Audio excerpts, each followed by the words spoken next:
આપણા દેશમાં હાલના રાજકીય સંકટને કારણે દેશભરમાં ભારે અરાજકતા અને હિંસા ચાલી રહી છે, જેના પરિણામે પ્રધાનમંત્રી શેખ હસીનાએ રાજીનામું આપી દેવું પડ્યું અને દેશ છોડીને ભાગી જવા મજબૂર બની।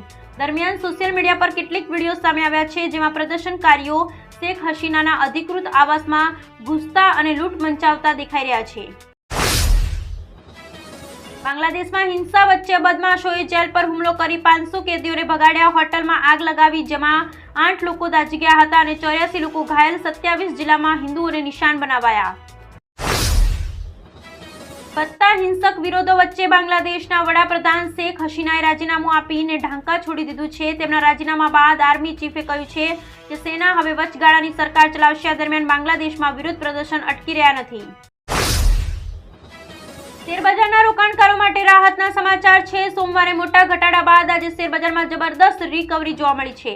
શરૂઆતના કારોબારમાં બીએસઈ સેન્સેક્સ 963.48 પોઈન્ટના ઉછાળા સાથે 79722.88 પોઈન્ટ પર ખુલ્યો, જ્યારે એનએસઈ નિફ્ટી 295.00 પોઈન્ટના વધારા સાથે 24350.60 પોઈન્ટ પર પહોંચી ગયો।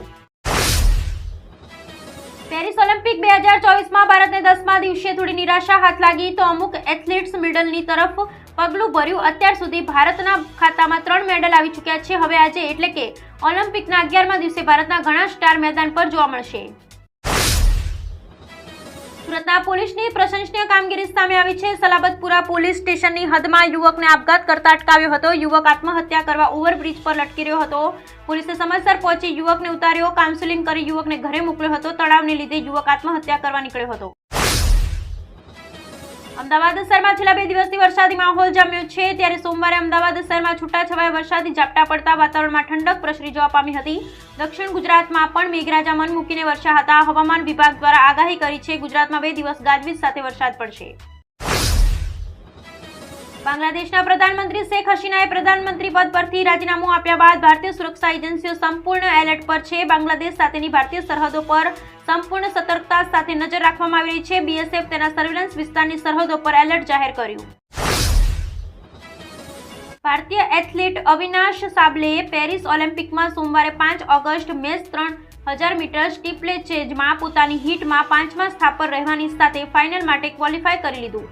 આ સ્પર્ધાના ફાઇનલમાં પહોંચનાર ભારતના પહેલા એથ્લીટ બની ગયા છે। નેશનલ રેકોર્ડ હોલ્ડર સાબલેએ બીજી હીટમાં 8 મીટર 15.43 સમયની સાથે 5મું સ્થાન મેળવ્યું।